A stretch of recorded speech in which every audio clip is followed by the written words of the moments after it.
कालपर्यंत आपण सिद्धार्थाचा म्हणजे जन्म बालपण आपण एक भाग पूर्ण केलेला आहे. खंड 1 मध्ये एक भाग. तर त्या खंड 1 मध्ये एक भाग जो आहे त्याच्यामध्ये 21 प्रकरणे आहेत आणि 21 प्रकरणामध्ये सिद्धार्थ गौतमाचा जन्म, बालपण, त्याचं मोठं वाढ, त्याची वाढ, त्याचं लग्न, त्याचे सुरुवातीचे लक्षणं, त्याच्यानंतर शाक्य कोलिये यांच्यामध्ये पाण्याचा वाद, त्या वादातून निर्माण झालेली परिस्थिती आणि त्याच्यातून सिद्धार्थ गौतमाची प्रवर्जा इथपर्यंत आपण पाहिलेलं आहे. आता कपिल वस्तूवरून सिद्धार्थाची प्रवर्जा कुठे झाली? कपिल वस्तू येथे झाली. कोणाच्या उपाध्याया अंतर्गत झाली? भारद्वाज. भारद्वाज हा कुणाचा शिष्य होता? आलारकामा या ऋषीचा भारद्वाज हा शिष्य होता आणि त्यांनी सिद्धार्थाला प्रवर्जा दिली. आता प्रवर्जा घेतल्यानंतर सिद्धार्थ त्याला देश त्याग करायचा होता. प्रवर्जा कशासाठी घेतली होती? देश त्याग करण्यासाठी. त्यामुळे तो कपिल वस्तू येथे जास्त दिवस राहू शकत नव्हता. त्यामुळे लागली प्रवर्जा झाली की दुसऱ्या दिवशी तिसऱ्या दिवशी गौतमानं सिद्धार्थानं कपिल वस्तू येथून प्रयाण कुठे केलं? राजग्रह. आज सद्यस्थितीमध्ये राजग्रह म्हणजे बिहार राज्यामधली नालंदा जिल्ह्यामधली राजगिरी, त्या काळात राजग्रह. आज त्याला काय म्हणतो आपण? राजगिरी. आता त्याच्या उपासक उपासिका बुद्धगयेला नालंदाला राजगिरीला जाऊन आलेले असतील त्यांना राजगिरी माहिती आहे. कोण पाहिली राजगिरी? आपण पाहिली. बहुसंख्य महिलांनी राजगिरी पाहिली. आज राजगिरीच्या ठिकाणी काय काय आहे?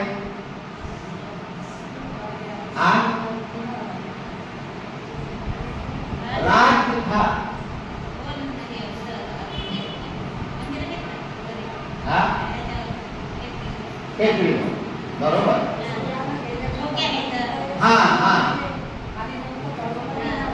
म्हणजे झुल्यानं जावं लागेल. बरोबर. म्हणजे याचा अर्थ असा आहे की आजही राजगिरी जी आहे बुद्धाच्या त्याच काळातलं आहे की त्या राजग्रह म्हणजे आजच्या राजगिरीच्या भोवती मोठमोठे पर्वत होतं, टेकड्या होतात, डोंगर होत आणि आजही आपल्याला त्या झुल्यानं जावं लागते असं. बरोबर आहे. आणि तिथे आता विश्वशांती स्तूप आहे. राजगिरीला काय?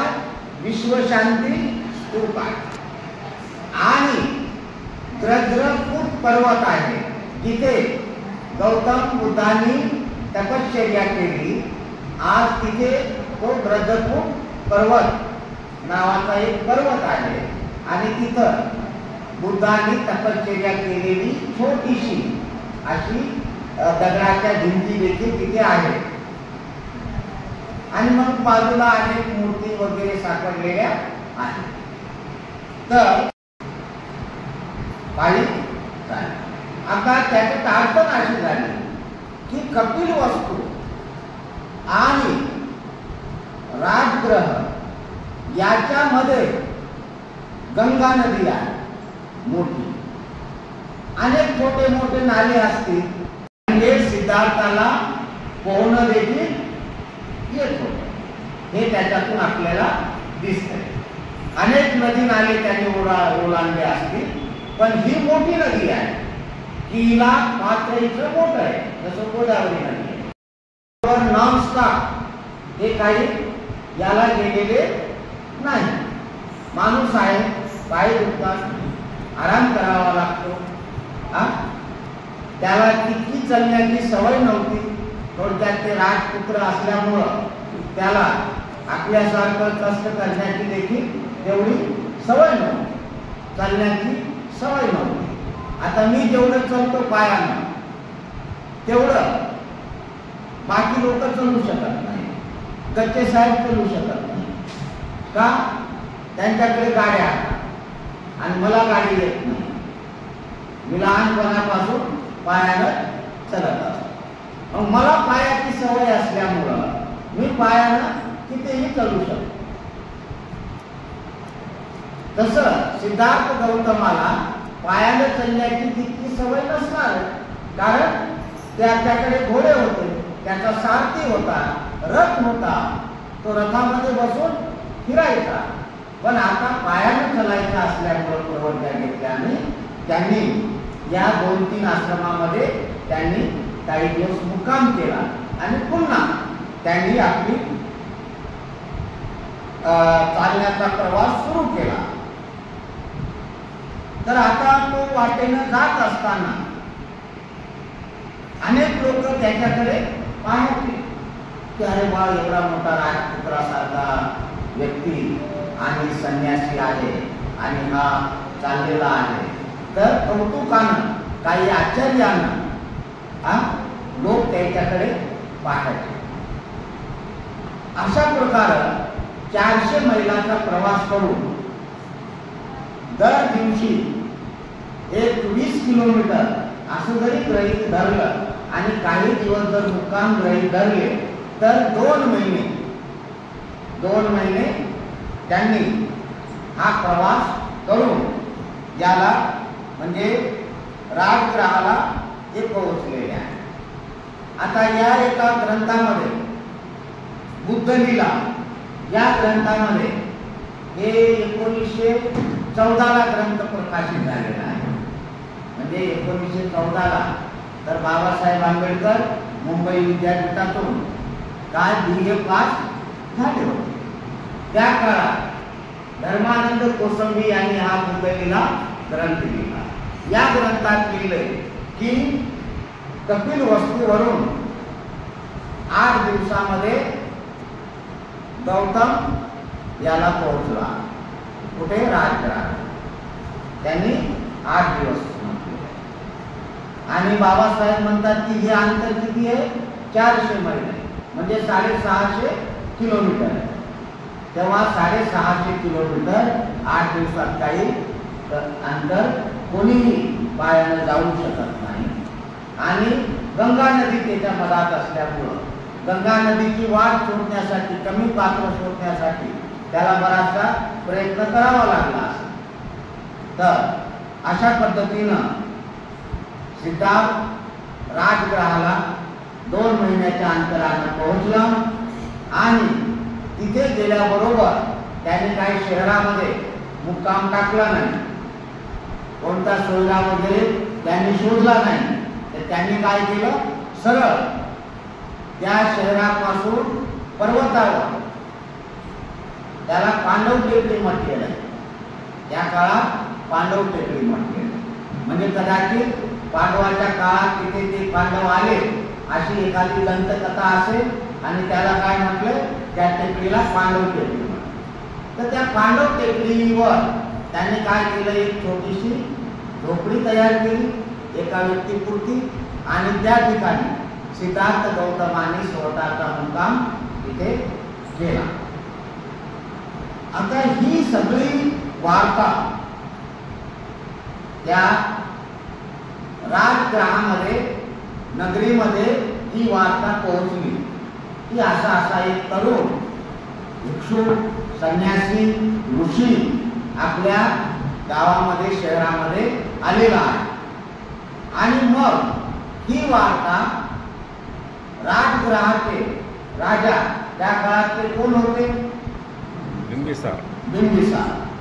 बिंबिसार राजाच्या कानावर की अशा पद्धतीचा एक नवीन साधू संन्यासी. आता त्या काळामध्ये राजगृह कसं होतं, एक सांस्कृतिक दृष्ट्या बौद्धिक दृष्ट्या ते नावाजलेलं शहर. म्हणजे जसं आता आपण काय करतो, मुलांना शिक्षणाला पाठवायचे तर काय करतो, पुण्याला पाठवतो, पुण्याला किंवा कॉम्प्युटर जर शिकायचं असेल त्याला अजून तर आपण काय म्हणतो, बेंगलोरला पाठवतो. म्हणजे आज कॉम्प्युटरच्या बाबतीमध्ये बेंगलोर, पुणा हे शहर कसे आहेत, नावाजलेले आहेत. म्हणून आपण मुलांना शिक्षणासाठी त्या शहरामध्ये पाठवतो. तसं त्या काळामध्ये राजगृह हे विद्वान आणि तत्वज्ञानी माणसांचं ते एक ठिकाण होतं. आजही आपण पुण्याला विद्वान लोक असतात, लेखक माणसं असतात, त्याच्यानंतर प्रकाशनाचे मोठमोठे त्याचे हे आहे दुकानं आहेत, ग्रंथ प्रकाशित करणारे, ग्रंथ विक्री करणारे. तर असं एक विद्येचं संपन्न माहेर घर आपण काय म्हणतो, पुण्याला. तर त्या काळामध्ये राजगृह त्याची ख्याती अशी होती की त्या ठिकाणी अनेक विद्वान माणसं आहेत आणि म्हणून सिद्धार्थांनी त्या राजगृहाला जाऊन इथल्या विद्वानांसोबत राहून त्यांच्याशी चर्चा करून ज्ञान ग्रहण करण्याची एक मनामध्ये त्यांनी इच्छा व्यक्त केली आणि त्यामुळे तो राजगृहाला गेला. म्हणजे असा आपण प्रश्न विचारला की कपिलवस्तूनंतर सिद्धार्थ राजगृहालाच का गेले, तर आपल्याला हे त्याचं उत्तर सांगता आलं पाहिजे. तिथे ख्यातीप्राप्त असं शहर होतं, या ठिकाणी अनेक विद्वान त्या काळातले राहत होते. मग आता ही वार्ता बिंबिसाराला कळाल्यानंतर बिंबिसारांनी काय केलं की आपल्या एका सेवकाला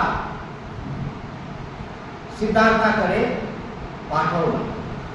सेवकाला विचारलं की तू काय कर, हळूहळू त्यांच्या पाठीमागे जा आणि ते कुठे राहतात त्याचा सुगावा मागोवा घे आणि मला येऊन सांग. मग आता दुसऱ्या दिवशी सिद्धार्थ भिक्षाटनासाठी राजगृहामध्ये आले. राजगृहामध्ये आल्यानंतर त्यांनी चारिका मागितली. त्यांना काय पुणे गेल्याबरोबर जेवणाचं काही निमंत्रण दिलं नाही, तर त्यांनी चारिका मागितली आणि चारिका मागून चारिका घेऊन ते आपल्या झोपडीकडे पांडव टेकडीवर गेले. तेव्हा राजाचा जो सेवक आहे, दूत आहे, तो हळूहळू सिद्धार्थाच्या मागे गेला. त्यांनी पाहिलं की सिद्धार्थ एका झोपडीमध्ये राहतो आहे आणि सिद्धार्थानं तिथे जाऊन आपलं एका झाडाखाली बसून ते जी काही चारिका मागितली तर ते अन्न ग्रहण केलं त्याने आणि अन्न ग्रहण करून आपल्या निवासस्थाना झोपडीमध्ये तो गेला विसाव्याला. ही सगळी माहिती त्या सेवकानं येऊन राजा बिंबिसाराला सांगितली की असं तो तिथं राहतो. मग राजा स्वतः उठला आणि सिद्धार्थाला भेटण्यासाठी त्या पांडव टेकडीकडे गेला. मग जाते वेळेस त्यांनी काही आपले सेवक वगैरे असं काही येऊन गेलं नाही, तो एकटाच गेला. तरी त्यांनी पाहिलं की सिद्धार्थाच्या त्या पर्णकुटी समोर अनेक लोक जमलेले आहेत सिद्धार्थाला पाहण्यासाठी. राजानं आपल्या सेवकाला विचारलं की हा जो भिक्षू आहे तो कोण आहे, याला पाहण्यासाठी तुम्ही इथे जमलेले आहात. तर लोकांनी सांगितलं की हा शाक्यपुत्र आहे, कपिलवस्तूचा राजपुत्र आहे आणि ज्या राजपुत्राबद्दल अनेक लोकांनी भविष्यवाणी केली की हा जर संसारात रमला तर तो सम्राट होईल, नसेल तर तो मोठा विद्वान होईल आणि जगाची जे काही दुःख समस्या आहे ते दूर करण्याचा प्रयत्न करेल. अशी जी भविष्यवाणी केलेली होती लोकांनी, अनेक ऋषींनी, तो हाच मनुष्य आहे आणि तो आपल्या इथं आलेला आहे. मग राजा बिंबिसाराने काय केलं? सिद्धार्थाला भेटण्यासाठी त्याच्या जवळ ते गेले आणि त्याने विचारलं की आपण कोण आहात, कुठून आला? तेव्हा सिद्धार्थाने सांगितलं की मी शाक्याचा राजपुत्र होतो आणि मी अशा अशा कारणास्तव प्रवर्जा घेतलेली आहे आणि आता मी प्रवर्जा घेऊन आपल्या देशामध्ये तपश्चर्येसाठी, ज्ञान प्राप्तीसाठी मी आलेला आहे. तेव्हा आता शुद्धोधन आणि बिंबिसार, मगधचा राजा बिंबिसार आणि कपिलवस्तूचा शुद्धोधन याचा पूर्व परिचय असल्यामुळं आपल्या मित्राचाच हा मुलगा आहे, राजघराण्यातलाच आहे. म्हणून बिंबिसाराने काय केलं की सिद्धार्थाला म्हटला किंवा एक वडिलकीच्या नात्यानं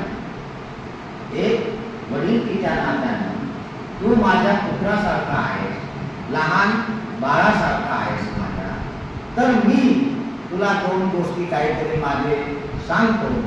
माझा सल्ला तुला जर पटला तर तू स्वीकार, नसेल तर माझं काही तुझ्यावर बंधन नाही. मग ते म्हणले बोला, काय तुमचं म्हणणं आहे? थोडं बोल व्हायला का? नाही तर मग सरळ, तू राजपुत्र आहे आणि तू असा संन्यास घेणं हे मला काही योग्य वाटत. तुला जर समजा कपिलवस्तू या राज्यामध्ये तुझं आणि शाक्यांचं जर पटत नसेल तर मी तुला माझं अर्धा मगध, अर्ध राज्य देतो. तू त्याचा स्वतंत्र कारभार कर, पण या संन्यासी वृत्तीमध्ये तू पडू नको.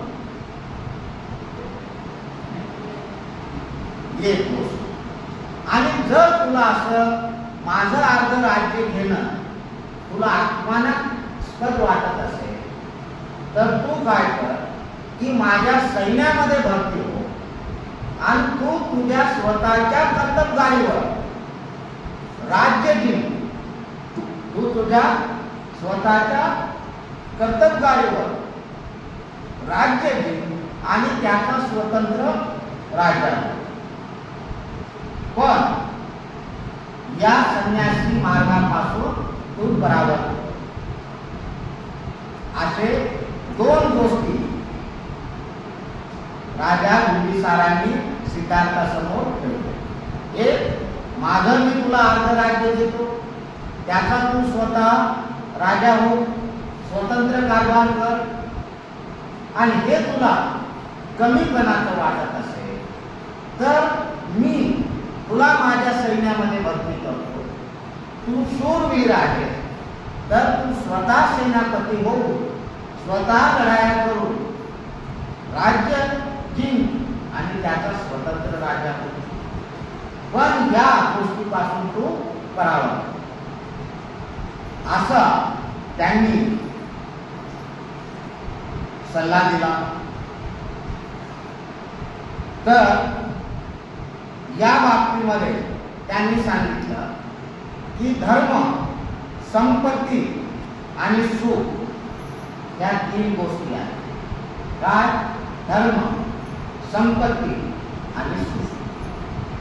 ह्या तीन गोष्टी माणसाला काय आवश्यक आहे आणि याच्यातली संपत्ती आणि सुख याच्यामध्ये पुरुषार्थ आहे आणि धर्म जे आहे ते वार्धक्यामध्ये वय झाल्यानंतर धर्म प्रचार करणं हे वृद्धाप्यानंतर वृद्ध माणसांचं काम आहे. ते तरुण माणसांचं काम आहे. तर तरुण माणसाचं काम काय आहे? संपत्ती गमावणे, सुखाचा उपभोग घेणे आणि शेवटी मग वृद्धपणी माणसाने काय धर्म प्रचारासाठी लागावं. वृद्ध मनुष्य धर्माने पुण्य मिळवू शकतो.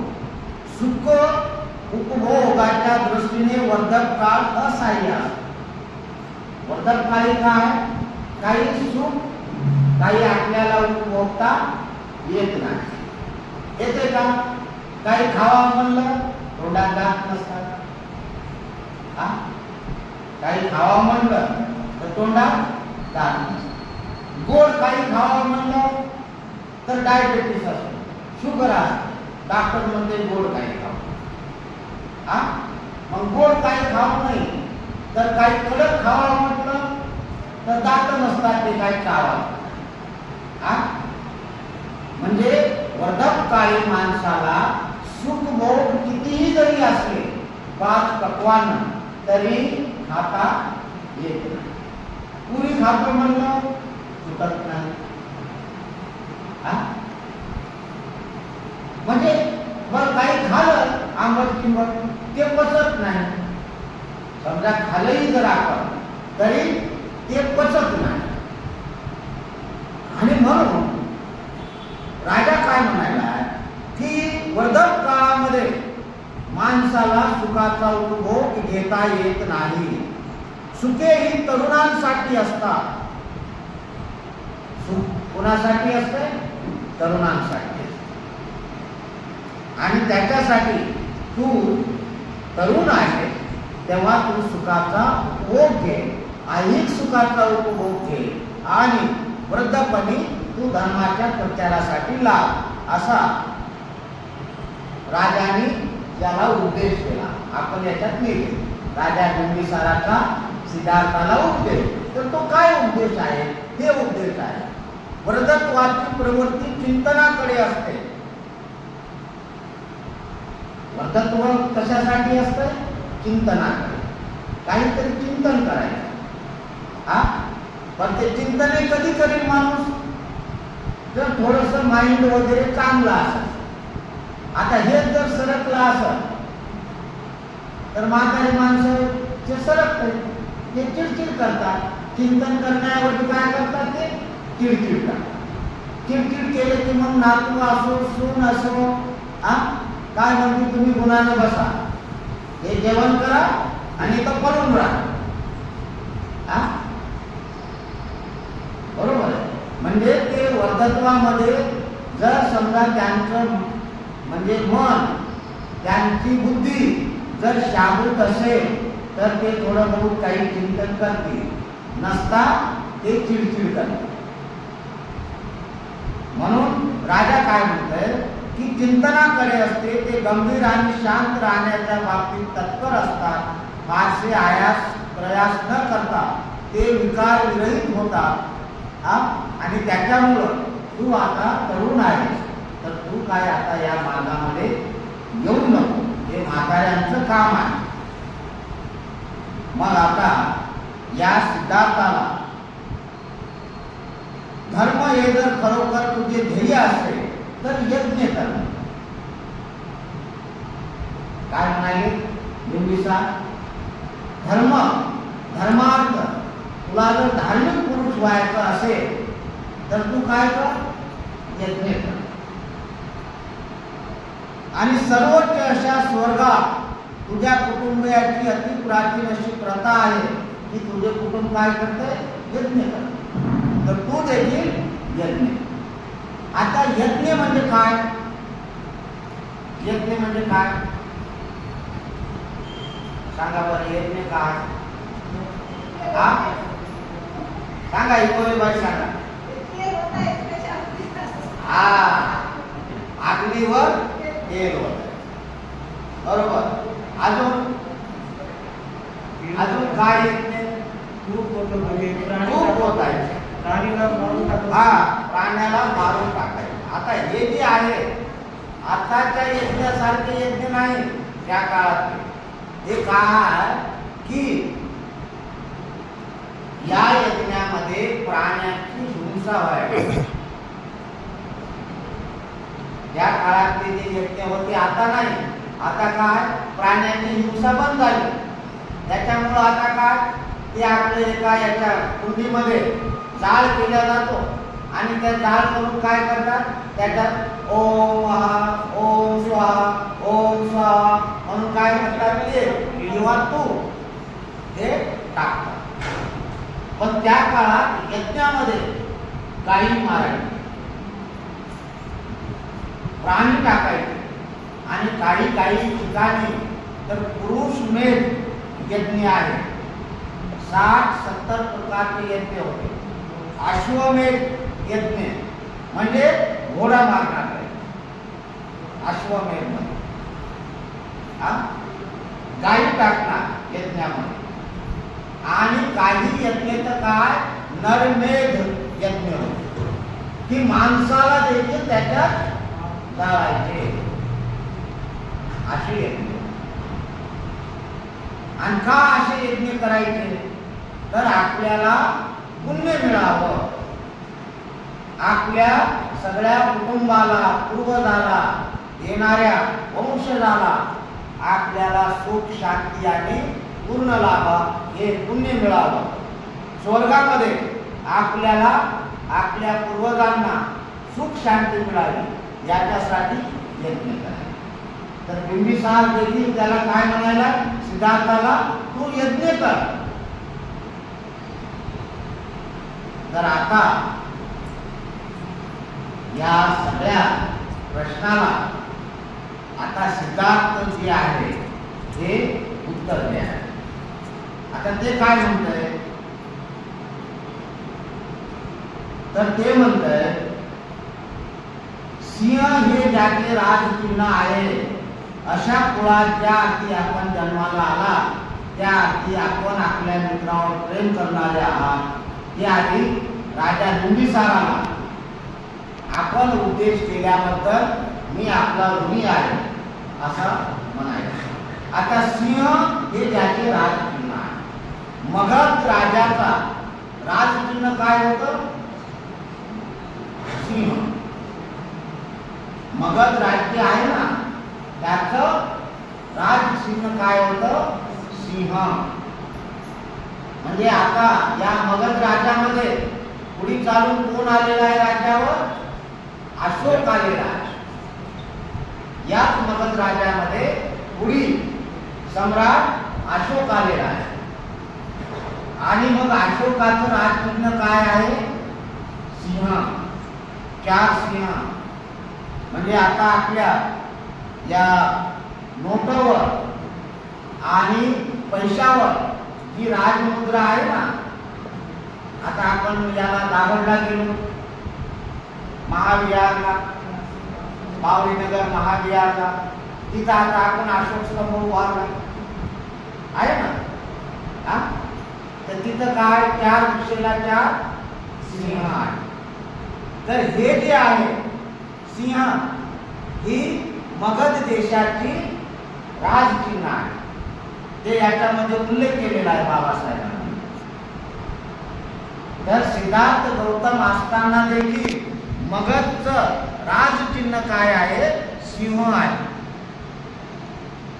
तर सिद्धार्थ म्हणाले बिंबिसाराला सिंह हे ज्याचे राजचिन्ह आहे अशा थोर कुळात आपण ज्या अर्थी जन्माला त्या अर्थी आपण आपल्या मित्राला चांगला सल्ला देणार. मला देखील आपण चांगला सल्ला दिला त्याबद्दल मी आपला आभारी आहे. पण माझं असं म्हणणं आहे की आपण जे सुख सांगता ते सुख जे आहे ते क्षणिक आहे. ते तात्पुरतं आहे. त्यांनी काही जगाचे प्रश्न सुटणारे नाही आहे. प्राप्तीला यश म्हणजे सुखी माणसावरील विपत्ती समजली पाहिजे. हे तुम्ही जे सगळं सांगायले की बुवा यज्ञ करा, त्याच्यानंतर जे आहे पुरुषार्थ गाढवा, युद्ध करा, राज्य जिंका, तर सिद्धार्थ म्हणायला की हे जे सगळे आहे ते सुखाचे मार्ग नाही. एक राज्य जिंकलं तर दुसरा राजा पुन्हा आपल्यावर आक्रमण करून आपलं राज्य हिसकावून घेण्याचा प्रयत्न करतो. तुम्ही जे काही सुखाची ऐहिक सुखाची हे सांगायचे, व्याख्या करून मला पटवून द्यायला, त्याच्याबद्दल मी आभारी आहे. पण आपल्या महिन्यामध्ये मला काहीही सत्य दिसत नाही आणि म्हणून मी या तुम्ही सांगितलेल्या मार्गानं मी काही येणारा नाही. गाण्यावर लुप्त होऊन हरिण स्वतःचा नाश करून घेतो. म्हणजे गाणं जर कुठं लागलं तर हरिनाम काय करतं, त्या गाण्याच्या दिशेनं ते पळत राहतं. हरणाला गाणी आणि संगीत चांगलं वाटतं. जसं आपल्याला काय वाटतं की सापाला देखील ते पुंगी वाजवली की साप देखील काय होतं, डोलतो. आणि आपल्याला काय वाटतं की सापाला देखील संगीत आवडतं. पण सापाला संगीत काही आवडत नाही. सापाला कान नसतात, सापाला कान नसतात. तर ते ढुलतंय का, जर ते ढुलतंय ते जे काही पुंगी वाजवते आणि ते पुंगीचं जे काही टोक असते असं, तर त्या टोकामुळं काय होते ते असं डुलत राहतं, त्याला संगीत ऐकू येत नाही. पण हरणाला संगीत ऐकू येत. आणि सिद्धार्थ काय म्हणतात की गाण्यावर लुप्त होऊन हरिण स्वतःचा नाश करून घेते. तेजावर भाळून, लाईटावर भाळून जे पतंग असतात छोटे छोटे, तर ते काय होतात, त्या याच्यावर बत्तीवर कंदिलावर ते काय झडका मारतात आणि स्वतःचा तो नाश करतो. अमिषाला बोलून मासा लोखंडाच्या गळाला काय करतो, गिळतो आणि स्वतःचा नाश करतो. म्हणजे गळाला काय करतो, मासे पकडणारा गव्हाचं पीठ लावतो आणि तो पाण्यात टाकतो. माशाला काय वाटते, हे गव्हाचं पीठ आहे, खायची वस्तू आहे, हे काय करतं, त्याला गिळलं. गिळलं की त्या गव्हाच्या पिठामध्ये काय असतो,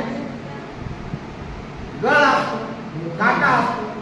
ते मासाच्या नरड्यामध्ये अडकतो आणि तो मासा शेवटी गळतो. त्या पद्धतीनं सिद्धार्थ म्हणाले की हे जे सुख आहे हे अशा पद्धतीने आहे. तुम्ही जे सुख सांगले ते शाश्वत सुख नाही, ते शाश्वत सुख नसून ते क्षणिक आहे.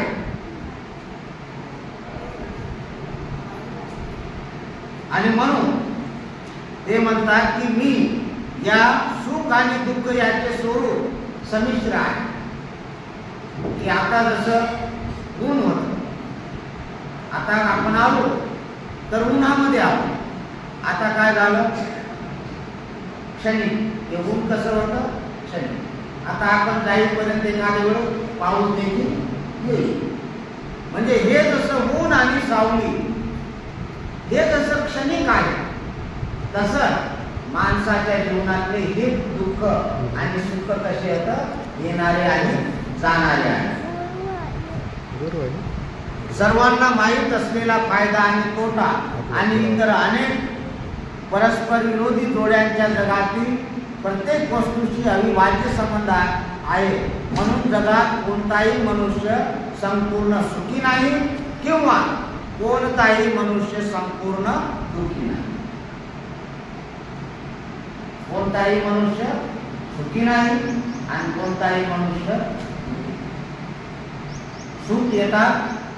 सुखाची बारी झाली की दुःखाची बारी, दुःखाची बारी झाली की पुन्हा सुखाची बारी. तर बुद्ध काय म्हणाले, सिद्धार्थ गौतम बुद्ध की हे असं चक्र आहे. आणि त्याच्यामुळं मी या समाजातल्या खऱ्या प्रश्नांचा शोध घेण्यासाठी मी निश्चय केलेला आहे. म्हणून आता मी प्रवर्जेचा मार्ग सोडून काही पुन्हा करत येणार नाही. जगातील कलहामुळे मी घायाळ झालो आहे. सिद्धार्थ काय म्हणते की हे जे जगातले कलह आहे, 2 राजांमध्ये आहे, 2 कुटुंबामध्ये आहे, 2 जावामध्ये आहे, 2 ननंद भावजयामध्ये आहे, 2 भावाभावामध्ये आहे, जावई आणि सासऱ्यामध्ये आहे, बाप आणि लेकामध्ये आहे. हे कलह जे आहे, जिथं 2 माणसं आहेत तिथं नेहमी कलह आहे. आता आमच्या कोर्टात तर आम्हाला जजनं सांगितलं की जेव्हा माणसाला बोलायला आलं तेव्हापासून भांडण सुरू झालं. जे जे बोलतात, जे जे आवाज करतात ते भांडण करतात. कुत्रे बघा कसे भांडण करतात,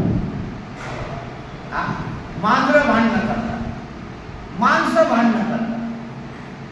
म्हणजे जे जे आवाज काढतात, पक्षी देखील, चिमण्या देखील भांडण करतात, कावळे देखील भांडण करतात.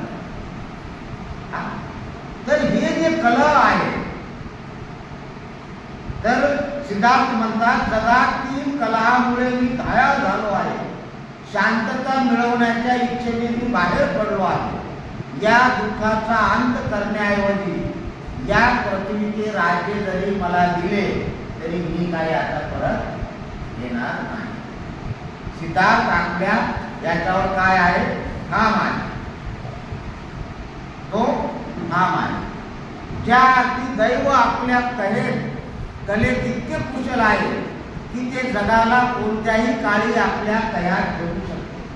आता सिद्धार्थ गौतम बुद्ध अजून झालेले नाही, तर ते दैवावर देखील इथे विश्वास करायचे. सिद्धार्थ असताना ते दैववादी आहे, हे आपण लक्षात ठेवा. नंतर बुद्ध झाल्यानंतर त्यांनी देव आणि दैव नाकारले, पण या ठिकाणी ते काय म्हणतात, दैव आहे. आपण थांबायचं का? आता या प्रकरणामध्ये काय झालं की भावी फळासाठी कृती करण्याचा मोह मला कळत नाही. महाराज, पुढच्या जन्माच्या कल्पनेत माझे मन रमत नाही. सिद्धार्थ काय म्हणाले की माझा पुढच्या जन्मावर देखील विश्वास नाही. असल्या कृती अनिश्चित असतात आणि ढगातून कोसळणाऱ्या पावसाने मारा होत असलेल्या रोट्याप्रमाणे या आपल्या मार्गावर हेलणारे खात असतात. तेव्हा असं जे सुख दुःखाचे तुम्ही सांगितले तर त्याच्यावर माझा काही विश्वास नाही. आणि तेव्हा दोघांची अशी चर्चा होती आणि बिंबिसार 5 परिव्राजक जे कठीण वस्तूवरून राजगृहाकडे येतात आणि ते एक बातमी आणतात.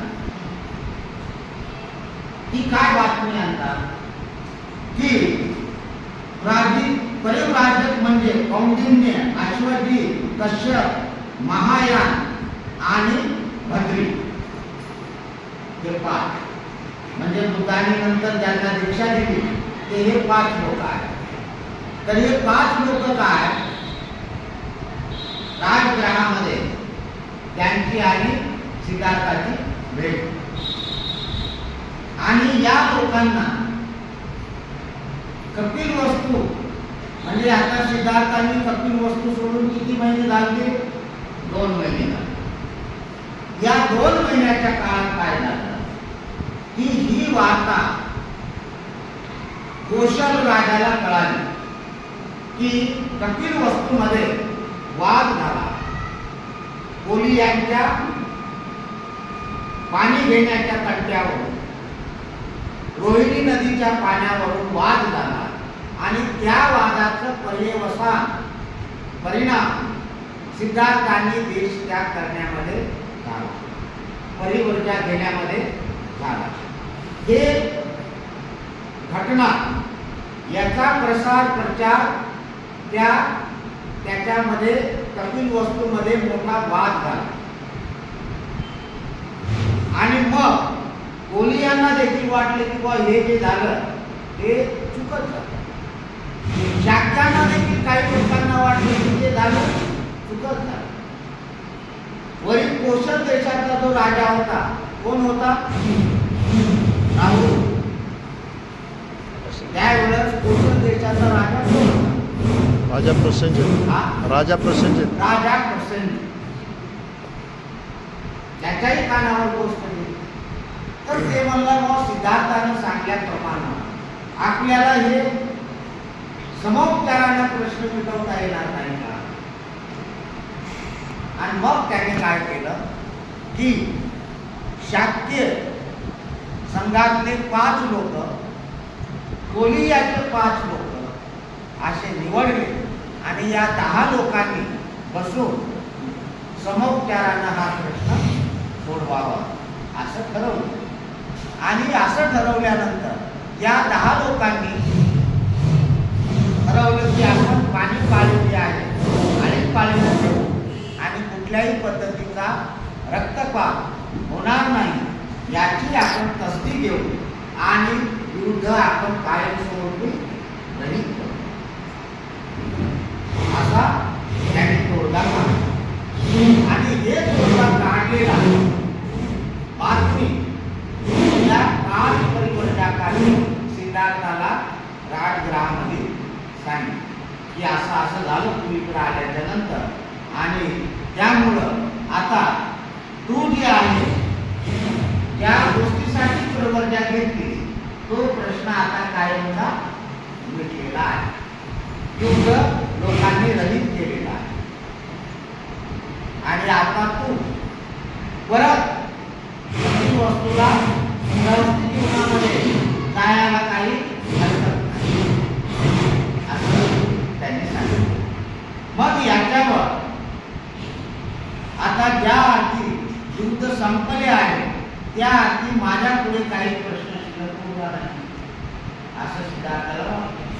किंवा असं झालं असेल तर आता आपण काय करावं?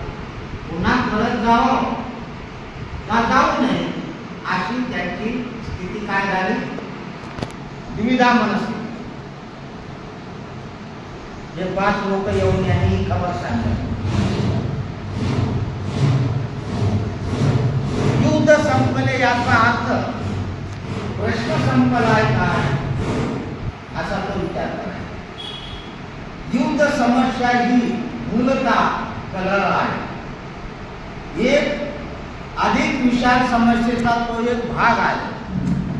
आणि मग क्षत्रिय आणि ब्राह्मणामध्ये कलह आहे, कुटुंबामध्ये कलह आहे, माता आणि पुत्रामध्ये कलह आहे, बहीण आणि भावामध्ये कलह आहे, वेगवेगळ्या मित्रामध्ये भांडणं आहे, राष्ट्रामध्ये कलह आहे.